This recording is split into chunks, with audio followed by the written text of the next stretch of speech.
ಗೆಳೆಯರೇ ನಮಸ್ಕಾರ, ಹೇಗಿದ್ದೀರಿ ಎಲ್ಲರೂ? ಗೆಳೆಯರೇ, ತಮಿಳುನಾಡಿನ ವಿಜಯ್ ಸರ್ಕಾರ ಪತನಗೊಳ್ಳುತ್ತೆ, ಮತ್ತೆ ಚುನಾವಣೆಗೆ ತಯಾರಿಗಳನ್ನು ಮಾಡಿಕೊಳ್ಳಿ. ಕಾರ್ಯಕರ್ತರು ಈ ಬಾರಿ ಮನೆ ಮನೆಗೆ ಹೋಗಿ ಪ್ರಚಾರವನ್ನು ಮಾಡಬೇಕು. ವಿಜಯ್ ಪಕ್ಷದ ಒಳಗೆ ಭಿನ್ನಮತ ಶುರುವಾಗಿದೆ, ಅದರಿಂದ ಪಕ್ಷವೇ ಉಳಿಯಲ್ಲ ಅಂತ ನಾನು ಹೇಳ್ತಾ ಇಲ್ಲ, ಮಾಜಿ ಮುಖ್ಯಮಂತ್ರಿ ಸ್ಟಾಲಿನ್ ಹೇಳ್ತಾ ಇದ್ರೆ, ಇನ್ನೊಂದು ಕಡೆ ಮರೆಯಲ್ಲೇ ವಿಜಯ್ಗೆ ಅಮಿತ್ ಶಾ ದೆಹಲಿಯಿಂದಲೇ ಬಲೆಯನ್ನು ಹಾಕ್ತಾ ಇದ್ದಾರೆ. ಹಾಗಂತ ಅಲ್ಲಿ ವಿಜಯ್ ಅವರ ಟಿವಿಕೆ ಪಕ್ಷವನ್ನು NDA ಭಾಗ ಮಾಡಿಕೊಳ್ತಾರಾ ಅಂದರೆ ಖಂಡಿತ ಇಲ್ಲ. 3 ವರ್ಷಗಳ ಒಳಗೆ ವಿಜಯ್ ಸರ್ಕಾರವನ್ನು ಬೀಳಿಸಿ ಅಲ್ಲಿ NDA ಅಧಿಕಾರಕ್ಕೆ ತಗೊಂಡು ಬರೋ ಯೋಚನೆ ಮತ್ತು ಯೋಜನೆಗಳು ಈಗಾಗಲೇ ನಡೀತಾ ಇವೆ. ಇದೆಲ್ಲದರ ಮಧ್ಯೆ ತಮಿಳಿಗ ವೆಟ್ರಿ ಕಳಗಂ ಮತ್ತು ಕರ್ನಾಟಕದಲ್ಲೂ ಚುನಾವಣೆಗೆ ಸ್ಪರ್ಧೆ ಮಾಡೋಕೆ ಪ್ಲಾನ್ ಮಾಡ್ತಾ ಇದೆ. ಹಾಗಾದ್ರೆ ಸ್ಟಾಲಿನ್ ಹೇಳ್ತಾ ಇರೋದೇನು? ಅಮಿತ್ ಶಾ BJPಯನ್ನು ಅಧಿಕಾರಕ್ಕೆ ತರೋದು ಅಷ್ಟೊಂದು ಸುಲಭನ? ವಿಜಯ್ ಅಲ್ಲಿಯವರೆಗೂ ಏನು ಮಾಡ್ತಾ ಇರ್ತಾರೆ? ಕರ್ನಾಟಕದಲ್ಲೂ ವಿಜಯ್ ಪಕ್ಷ ಬೂತ್ ಮಟ್ಟದಲ್ಲಿ ಸದಸ್ಯತ್ವದ ನೋಂದಣಿ ಮಾಡೋಕೆ ಸೂಚನೆ ಕೊಟ್ಟಿರೋದು ಯಾಕೆ? ಎಲ್ಲವನ್ನ ಈ ವಿಡಿಯೋದಲ್ಲಿ ನೋಡ್ಕೊಂಡು ಬರೋಣ ಬನ್ನಿ. ಗೆಳೆಯರೇ, ತಮಿಳುನಾಡಲ್ಲಿ ವಿಜಯ್ ಪಕ್ಷ ಅಧಿಕಾರಕ್ಕೆ ಬರುವಾಗ ಒದ್ದಾಡಿದ್ದು ನಮಗೆಲ್ಲ ಗೊತ್ತೇ ಇದೆ. ಆಗ ವಿಜಯ್ ಮಾಡಿಕೊಂಡ ಎಡವಟ್ಟನ್ನು ನೋಡಿ ಬಹಳಷ್ಟು ಜನರು ಅಯ್ಯೋ ಈ ಮನುಷ್ಯ ಅದೇಗೆ ಆಡಳಿತವನ್ನು ನಡೆಸ್ತಾರೆ ಅಂತ ಕೇಳಿದ್ದಾಯಿತು. ಅದಕ್ಕೆ ಕಾರಣ ಅಂದರೆ ವಿಜಯ್ ರಾಜ್ಯಪಾಲರ ಬಳಿಗೆ 4 ಬಾರಿ ಹೋಗಿ ನನಗೆ ಬಹುಮತ ಇದೆ, ಸರ್ಕಾರವನ್ನು ರಚನೆ ಮಾಡೋದಕ್ಕೆ ಅನುಮತಿಯನ್ನು ಕೊಡಿ ಅಂತ ಕೇಳಿದ್ರು. ವಿಜಯ್ ಅವರ ಟಿವಿಗೆ ಗಳಿಸಿದ್ದು 107 ಸೀಟುಗಳು. ಇನ್ನು 11 ಶಾಸಕರ ಬೆಂಬಲ ಬೇಕಾಗಿತ್ತು. ಕಾಂಗ್ರೆಸ್ ಸಿಕ್ಕಿದ್ದೇ ಸಾಕು ಅಂತ DMKಗೆ ಕೈಕೊಟ್ಟು ನಾನು ವಿಜಯ್ ಪಕ್ಷಕ್ಕೆ ಬೆಂಬಲ ಕೊಡ್ತೀನಿ ಅಂತ ಓಡಿ ಹೋಗಿತ್ತು. ಅಲ್ಲಿ DMK ಕೆಂಗಣ್ಣಿಗೆ ಗುರಿಯಾಯಿತು. ಅಲ್ಲಿಗೆ ವಿಜಯ್ ಪಕ್ಷಕ್ಕೆ 112 ಶಾಸಕರ ಬೆಂಬಲ ಸಿಕ್ಕ ಹಾಗಾಯಿತು. ಇನ್ನು 6 ಶಾಸಕರ ಬೆಂಬಲ ಬೇಕಾಗಿತ್ತು. ಆಗ ಮುಸ್ಲಿಂ ಲೀಗ್, VCK, ಕಮ್ಯುನಿಸ್ಟರು ಬೆಂಬಲವನ್ನು ಕೊಟ್ಟಿರಲಿಲ್ಲ. ಆಗ ಅವರು ಹೇಳಿದ್ದು, ನಾವು DMK ಮಿತ್ರ ಪಕ್ಷಗಳು, ಅವರಿಗೆ ಮೋಸವನ್ನು ಮಾಡಲ್ಲ, ಹಾಗಾಗಿ ನಾವು TVKಗೆ ಬೆಂಬಲವನ್ನು ನೀಡೋದಿಲ್ಲ ಅಂತ. ಒಂದು ಕಡೆ ಕಾಂಗ್ರೆಸ್ ಅನ್ನು ಹೊರತುಪಡಿಸಿದ್ರೆ ಬೇರೆ ಯಾವುದೇ ಪಕ್ಷ ಬೆಂಬಲವನ್ನು ಕೊಡಲ್ಲ ಅಂದಾಗ ವಿಜಯ್ ಮಾತ್ರ ಎಲ್ಲ ಪಕ್ಷಗಳು ನನಗೆ ಬೆಂಬಲ ಕೊಡ್ತಾ ಇವೆ, ನನಗೆ ಸರ್ಕಾರವನ್ನು ರಚನೆ ಮಾಡೋಕೆ ಅನುಮತಿಯನ್ನು ಕೊಡಿ ಅಂತಿದ್ರು. ಜೊತೆಗೆ ಅದಕ್ಕಾಗಿ ವಿಜಯ್ ಪತ್ರವನ್ನು ಹಿಡ್ಕೊಂಡು ಓಡಿ ಹೋಗಿದ್ದು. ರಾಜ್ಯಪಾಲರು ಪತ್ರದಲ್ಲಿ ಬರೆದಿರೋ ಶಾಸಕರು ಮತ್ತು ಪಕ್ಷಗಳು ನಿಮಗೆ ಬೆಂಬಲ ಕೊಡ್ತಾ ಇರೋದಾದರೆ ಅವರಿಂದ ಬೆಂಬಲ ಪತ್ರವನ್ನು ತಗೊಂಡು ಬಂದು ಕೊಡಿ, ಆಮೇಲೆ ಸರ್ಕಾರವನ್ನು ರಚನೆ ಮಾಡೋಕೆ ಅನುಮತಿಯನ್ನು ಕೊಡ್ತೀನಿ ಅಂತ ಹೇಳಿದ್ರು. ಆಗಲೂ ನಮ್ಮಲ್ಲಿ ಅದೆಷ್ಟೋ ಜನರು ರಾಜ್ಯಪಾಲರನ್ನು ಬಾಯಿಗೆ ಬಂದ ಹಾಗೆ ಬೈತಾ ಅಯ್ಯೋ ರಾಜ್ಯಪಾಲರು ವಿಜಯ್ ಅವರಿಗೆ ಅನುಮತಿಯನ್ನು ಕೊಡಬೇಕಿತ್ತು, ಅದನ್ನು ಬಿಟ್ಟು ಇದೇನು ಮಾಡ್ತಾ ಇದ್ದಾರೆ, ಬೇರೆ ಪಕ್ಷದ ಬೆಂಬಲ ಪತ್ರ ಇವರಿಗೆ ಯಾಕೆ ಬೇಕು ಅಂದರು. ಅಲ್ಲ ರೀ, ಯಾವುದೇ ಪಕ್ಷ ಬೆಂಬಲ ಕೊಡುತ್ತೋ ಬಿಡುತ್ತೋ ಅದನ್ನು ಸಾಬೀತು ಮಾಡೋಕೆ ಹೆಚ್ಚು ಸೀಟುಗಳನ್ನು ಗೆದ್ದುಕೊಂಡಿದ್ದ ಪಕ್ಷದ ನಾಯಕ ರಾಜ್ಯಪಾಲರ ಬಳಿಗೆ ಹೋಗಿ ನಮ್ಮದು ದೊಡ್ಡ ಪಕ್ಷ, ನಮಗೆ ಬಹುಮತ ಸಾಬೀತು ಮಾಡೋಕೆ ಸಮಯಾವಕಾಶವನ್ನು ಕೊಡಿ ಅಂತ ಕೇಳಿದರೆ ರಾಜ್ಯಪಾಲರು ಕೊಡ್ತಾರೆ. ಅದನ್ನು ಬಿಟ್ಟು ಬಹುಮತವೇ ನನಗಿದೆ ಅಂತ ಸರ್ಕಾರ ರಚನೆ ಮಾಡೋಕೆ ಅನುಮತಿ ಕೇಳಿದರೆ ಹೇಗೆ ಕೊಡ್ತಾರೆ? ಇಲ್ಲಿ ಅನುಭವ ಇಲ್ಲದ ವಿಜಯ್ ಮಾಡಿಕೊಂಡಿದ್ದ ಎಡವಟ್ಟು ಅದೇ.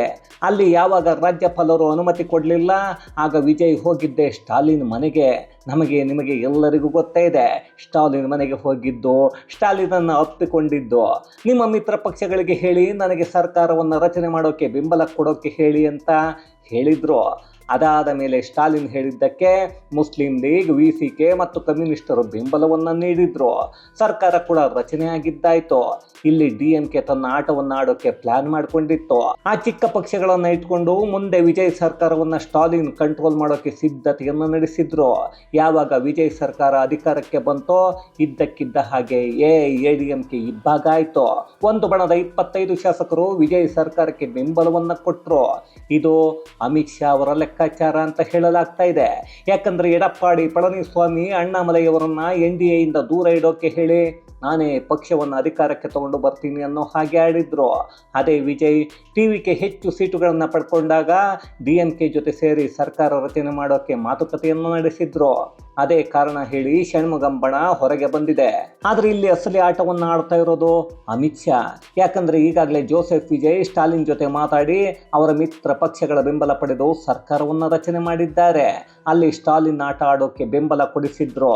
ಅದೆಲ್ಲ ನೋಡಿದ್ದ ಅಮಿತ್ ಶಾ AIADMK ಪಳನಿಸ್ವಾಮಿಗೆ ಕೈಕೊಟ್ಟು ಹೊರಬರೋಕೆ ರೆಡಿ ಇದ್ದ ಶಾಸಕರನ್ನ TVKಗೆ ಬೆಂಬಲ ಘೋಷಣೆ ಮಾಡೋಕೆ ಹೇಳಿದ್ರು. ಇದರಿಂದ ಒಂದು ಕಡೆ AIADMK ಪಕ್ಷ ಛಿದ್ರ ಆಗಿ ಮುಂದಿನ ಚುನಾವಣೆಯ ಒಳಗೆ ಇಲ್ಲದ ಹಾಗೆ ಆಗುತ್ತೆ. ಅಪ್ಪಿ ತಪ್ಪಿ ಉಳ್ಕೊಂಡ್ರು ಅದಕ್ಕೆ 4 ಸೀಟುಗಳನ್ನು ಗೆಲ್ಲೋ ತಾಕತ್ತು ಇರಲ್ಲ. ಇನ್ನೊಂದು ಕಡೆ DMK ವಿಜಯ್ ಸರ್ಕಾರವನ್ನು ಮುಂದೆ ಇಟ್ಕೊಂಡು ಆಟ ಆಡೋಕೆ ಆಗಲ್ಲ. ಅದರ ಜೊತೆಗೆ ಮುಂದಿನ ಚುನಾವಣೆಗೆ ಅರ್ಧ DMK ಕೂಡ ಉಳಿದುಕೊಳ್ಳಲ್ಲ. ಅವರ ಮಿತ್ರ ಪಕ್ಷಗಳು TVK ಜೊತೆ ಕೊನೆಯವರೆಗೂ ಇರಲ್ಲ. ಅದಕ್ಕೆ ಕಾರಣ ಆಗೋದೇ AIADMKಯ ಬಂಡಾಯ ಶಾಸಕರು. ಈಗಾಗಲೇ ವಿಜಯ್ ADMK ಶಾಸಕರಿಗೆ ಮಂತ್ರಿ ಸ್ಥಾನವನ್ನು ಕೊಡೋದಕ್ಕೆ ಮುಂದಾಗಿದ್ರೆ DMK ಮಿತ್ರ ಪಕ್ಷಗಳು ಮಾತ್ರ ಕೊಡಬಾರದು ಅಂತ ಬಾಯನ್ನು ಬಡಿದುಕೊಳ್ತಾ ಇವೆ. ಸದ್ಯಕ್ಕೆ ವಿಜಯ್ ಪರಿಸ್ಥಿತಿ AIADMK ಶಾಸಕರು ಬೇಕು ಅಂದರೆ ಕಾಂಗ್ರೆಸ್, VCK, ಮುಸ್ಲಿಂ ಲೀಗ್ ಮತ್ತು ಕಮ್ಯುನಿಸ್ಟರನ್ನು ದೂರ ಮಾಡಿಕೊಳ್ಬೇಕು. ಅದೇ AIADMK ಶಾಸಕರನ್ನು ಬಿಟ್ಟರೆ ಸ್ಟಾಲಿನ್ ಯಾವಾಗ ಬೇಕಾದರೂ ಅವರ ಮಿತ್ರ ಪಕ್ಷಗಳನ್ನು ಇಟ್ಕೊಂಡು ಆಟ ಆಡಬಹುದು. ಅದೇ ಕಾರಣಕ್ಕೆ ವಿಜಯ್ AIADMK ಶಾಸಕರನ್ನು ದೂರ ಇಡೋದಕ್ಕೆ ರೆಡಿ ಇಲ್ಲ. ಇಲ್ಲೇ ಅಮಿತ್ ಶಾ ಅವರ ಆಟ ಶುರುವಾಗೋದು. ಯಾಕಂದರೆ ಈ ಬಾರಿ BJP ಬೇರೆ ಪಕ್ಷವನ್ನು ನಂಬಿ ಹಾಳಾಗಿ ಹೋಗಿದೆ. ಅದು ಈಗ ಅಮಿತ್ ಶಾಗೂ ಅರ್ಥ ಆಗ್ತಾ ಇದೆ. ಅದೇ ವಿಜಯ್ ಸರ್ಕಾರ ತುಂಬ ದಿನ ಇರೋದಕ್ಕೂ DMK ಬಿಡಲ್ಲ. ಹಾಗೇನಾದರೂ ಸ್ಟಾಲಿನ್ ಸರ್ಕಾರವನ್ನು ಬೀಳಿಸದೇ ಇದ್ದರೆ 3 ವರ್ಷದಲ್ಲಿ AIADMK ಬಂಡಾಯ ಶಾಸಕರನ್ನು ಇಟ್ಕೊಂಡು ಅಮಿತ್ ಶಾ ವಿಜಯ್ ಸರ್ಕಾರವನ್ನು ಬೀಳಿಸಿ ಮರುಚುನಾವಣೆ ನಡೆಸಿ ಅಣ್ಣಾಮಲೈ ನೇತೃತ್ವದಲ್ಲಿ ಒಂದಷ್ಟು ಕ್ಷೇತ್ರಗಳನ್ನು ಗೆಲ್ಲೋ ಯೋಚನೆಯನ್ನು ಮಾಡಿಕೊಂಡಿದ್ದಾರೆ. ಎಷ್ಟು ಬೆಂಬಲ ಬೇಕಾಗುತ್ತೋ ಅದನ್ನು ಬೇರೆ ಪಕ್ಷಗಳಿಂದ ತಗೊಂಡು ಅಣ್ಣಾಮಲೈಯವರನ್ನು ಮುಖ್ಯಮಂತ್ರಿ ಮಾಡೋ ಪ್ಲಾನ್ ಮಾಡಿಕೊಂಡಿದ್ದಾರೆ. ಆದರೆ DMK ಇನ್ನೂ ವೇಗವಾಗಿ ಏನೋ ಕೆಲಸ ಮಾಡೋಕೆ ನೋಡ್ತಾ ಇದೆ. ಸದ್ಯದಲ್ಲೇ AIADMK ಪಳನಿಸ್ವಾಮಿ ಬಣ ಮತ್ತು ವಿಜಯ್ಗೆ ಬೆಂಬಲ ಕೊಟ್ಟಿರೋ DMK ಮಿತ್ರರನ್ನು ವಾಪಸ್ ಕರೆತಂದು ಅವರ ಜೊತೆ TVK ಪಕ್ಷವನ್ನು ಇಬ್ಬಾಗ ಮಾಡಿದರೆ ಮತ್ತೆ ಚುನಾವಣೆ ನಡೆಸಬಹುದು.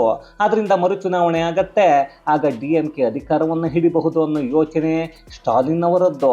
ಅದೇ ಕಾರಣಕ್ಕೆ ಸ್ಟಾಲಿನ್ ಚುನಾವಣೆಗೆ ತಯಾರಿ ಮಾಡಿಕೊಳ್ಳಿ, ಅದು ಕೂಡ ಮನೆ ಮನೆಗೆ ಹೋಗಿ ಪ್ರಚಾರ ಮಾಡಿ TVK ಇಬ್ಬಾಗ ಆಗುತ್ತೆ.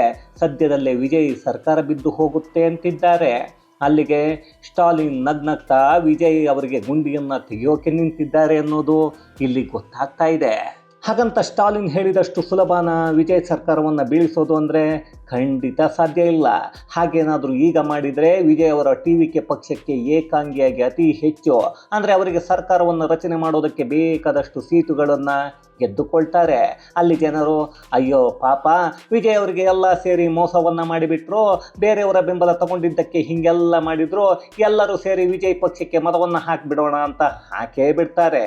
ಆಗ ದೊಡ್ಡ ಕೆಲಸ ಮಾಡಿದ ಕೀರ್ತಿ ಸ್ಟಾಲಿನ್ ಅವರಿಗೆ ಸಲ್ಲುತ್ತೆ. ಅದೇ ಕಾರಣಕ್ಕೆ ಮುಂದಿನ 3 ವರ್ಷಗಳ ನಂತರ ಸರ್ಕಾರವನ್ನು ಬೀಳಿಸಿದ್ದೇ ಆದರೆ ವಿಜಯ್ ಕೊಟ್ಟಿರೋ ಭರವಸೆಗಳು ಮತ್ತು ಗ್ಯಾರಂಟಿಗಳನ್ನು ಈಡೇರಿಸೋಕೆ ಆಗಲ್ಲ. ಅಲ್ಲಿ ಜನರ ಕೆಂಗಣ್ಣಿಗೂ ಗುರಿಯಾಗಿರ್ತಾರೆ. ಆಗ ಸರ್ಕಾರ ಬೀಳಿಸಿ ಅಷ್ಟೊತ್ತಿಗೆ BJP ಬೇಕಾದ ಒಂದಷ್ಟು ತಯಾರಿಗಳನ್ನು ಮಾಡಿಕೊಂಡಿದ್ರೆ ಸುಮಾರು 70ಕ್ಕಿಂತ ಹೆಚ್ಚು ಕ್ಷೇತ್ರಗಳಲ್ಲಿ ಗೆಲ್ಲಬಹುದು. ಇನ್ನುಳಿದದ್ದು ಯಾರಾದರೂ ಬೆಂಬಲವನ್ನು ಕೊಡ್ತಾರೆ, ಆಗ ಸರ್ಕಾರ ರಚನೆಯನ್ನು ಮಾಡಬಹುದು ಅನ್ನೋದು ಅಮಿತ್ ಶಾ ಯೋಚನೆ. ಇಲ್ಲಿಯವರೆಗೂ BJP ಎಲ್ಲೇ ಸರ್ಕಾರವನ್ನು ಕೆಡವಿದ್ರು 3 ವರ್ಷಗಳ ನಂತರ ಮಾತ್ರ. ಅದಕ್ಕೂ ಮೊದಲು ಆತುರಗಾರರ ಕೆಲಸವನ್ನು ಮಾಡಲ್ಲ. ಆದರೂ ತಮಿಳುನಾಡಲ್ಲಿ DMK ಪ್ಲಾನ್ ಕೆಲಸ ಮಾಡುತ್ತಾ ಅಥವಾ ಅಮಿತ್ ಶಾ ಪ್ಲಾನ್ ವರ್ಕ್ ಆಗುತ್ತಾ ಗೊತ್ತಿಲ್ಲ. ಒಟ್ಟಿನಲ್ಲಿ ಮುಂದಿನ ಆಟ ಮಾತ್ರ ನೋಡೋರಿಗೆ ಚೆನ್ನಾಗಿರುತ್ತೆ. ಇಲ್ಲಿ CM ವಿಜಯ್ ಅವರನ್ನು ಕಾಮಿಡಿ ಪೀಸ್ ಮಾಡೋದಕ್ಕೆ ಎರಡೂ ಕಡೆಯಿಂದನೂ ಪ್ಲಾನ್ ಮಾತ್ರ ನಡೀತಾನೇ ಇದೆ. ಇನ್ನು ಇದೇ TVK ಈಗ ಕರ್ನಾಟಕ ಮತ್ತು ಕೇರಳದಲ್ಲೂ ತನ್ನ ಪಕ್ಷವನ್ನು ವಿಸ್ತರಿಸೋಕೆ ಮುಂದಾಗ್ತಾ ಇದೆ. ಈಗಾಗಲೇ ಕರ್ನಾಟಕದಲ್ಲಿ TVK ಬೂತ್ ಮಟ್ಟದಲ್ಲಿ ಸದಸ್ಯರ ನೋಂದಣಿ ಮಾಡೋಕೆ ಶುರು ಮಾಡಿದೆ ಅನ್ನೋ ಮಾಹಿತಿಗಳು ಬರ್ತಾ ಇವೆ. ಆದರೂ ತಮಿಳಿಗ ವೆಟ್ರಿ ಕಳಗಂ ಅನ್ನೋ ಹೆಸರನ್ನ ಇಟ್ಕೊಂಡು ಬಂದರೆ ನಮ್ಮ ಕನ್ನಡ ಪರ ಸಂಘಟನೆಗಳು ಸುಮ್ಮನೆ ಇರುತ್ವಾ? ಅದಕ್ಕೂ ಅಯ್ಯೋ ಆ ಪಕ್ಷದ ಹೆಸರಲ್ಲೇ ತಮಿಳು ಇದೆ ಅಂತ ಏನಾದರೂ ಮಾತಾಡ್ತಾ ಕೆಲ ಸಂಘಟನೆಗಳು ಯಾವುದೋ ಪಕ್ಷದ ಗುಲಾಮಗಿರಿ ಮಾಡೋಕೆ ನಿಂತುಕೊಳ್ಳುತ್ವಾ ಅನ್ನೋದು ಗೊತ್ತಿಲ್ಲ. ಆದರೂ ನಮ್ಮ ಕರ್ನಾಟಕದ ಜನರು TVKಗೆ ಮತವನ್ನು ತಮಿಳುನಾಡಿನ ಮತದಾರರಷ್ಟು ಸುಲಭವಾಗಿ ಹಾಕಲ್ಲ ಅನ್ನೋದು ಮಾತ್ರ ನಿಜ. ಯಾಕಂದರೆ ನಮ್ಮ ರಾಜ್ಯದ ಮತದಾರರು ಬಣ್ಣದ ಲೋಕದ ಜನರಿಗೆ ಬೆರಗಾಗಿ ಮತವನ್ನು ಹಾಕಲ್ಲ. ಅದು ತಮಿಳುನಾಡಿಗೆ ಮಾತ್ರ ಸೀಮಿತವಾಗಿರುತ್ತೆ. TVK ಕರ್ನಾಟಕದಲ್ಲಿ ಚುನಾವಣೆಗೆ ಸ್ಪರ್ಧೆ ಮಾಡಿದರೆ ಒಂದು ಕ್ಷೇತ್ರವನ್ನು ಗೆಲ್ಲೋದು ಕೂಡ ಕಷ್ಟ. ಆದರೂ ಒಂದು ರಾಜ್ಯದಲ್ಲಿ ಗೆದ್ದ ತಕ್ಷಣ ಪಕ್ಕದ ಎಲ್ಲ ರಾಜ್ಯಗಳನ್ನು ಗೆಲ್ತೀವಿ ಅಂತ ಅಂದುಕೊಂಡು ಹೊರಟಿದ್ರೆ ಅದು ವಿಜಯ್ ಅವರ ಭ್ರಮೆ. ಇದು ಸಿನಿಮಾ ಲೋಕ ಅಲ್ಲ. ಅದೇನೋಪ್ಪ, ನಮ್ಮ ರಾಜ್ಯದ ಜನರಿಗೂ ಕಾಂಗ್ರೆಸ್ ಮತ್ತು BJP ಪಕ್ಷಗಳ ಮೇಲೆ ಬೇಸರ ಬಂದು ಹೋಗಿದೆ. ಒಂದು ಪರ್ಯಾಯವನ್ನು ಹುಡುಕ್ತಾ ಇದ್ದಾರೆ. ಹಾಗಂತ ತಮಿಳುನಾಡಿನ ಡೈಲಾಗ್ಗಳು ಕರ್ನಾಟಕದಲ್ಲಿ ಕೆಲಸವನ್ನು ಮಾಡಲ್ಲ. ನಮ್ಮ ರಾಜ್ಯದಲ್ಲಿ ಜನರು ಸಿನಿಮಾ ನಟರನ್ನು ಅಷ್ಟೊಂದು ಸುಲಭವಾಗಿ ಅಪ್ಪಿಕೊಳ್ಳೋದು ಇಲ್ಲ. ಮುಂದೆ ವಿಜಯ್ ಅದೇನು ಮಾಡ್ತಾರೆ ಅನ್ನೋದನ್ನು ಕಾದು ನೋಡೋಣ. ಇದು ಗೆಳೆಯರೆ, ವಿಜಯ್ ಅವರ ಸರ್ಕಾರ ಬೀಳಿಸೋ ಕೆಲಸ ಈಗಾಗಲೇ ಶುರುವಾಗಿರೋದರ ಕುರಿತಾದ ಒಂದಷ್ಟು ಮಾಹಿತಿ. ಮತ್ತಷ್ಟು ವಿಶೇಷತೆಗಳೊಂದಿಗೆ ಮುಂದಿನ ವಿಡಿಯೋದಲ್ಲಿ ಭೇಟಿಯಾಗೋಣ. ಅಲ್ಲಿಯವರೆಗೂ ಕನ್ನಡವೇ ಸತ್ಯ, ಕನ್ನಡವೇ ನಿತ್ಯ.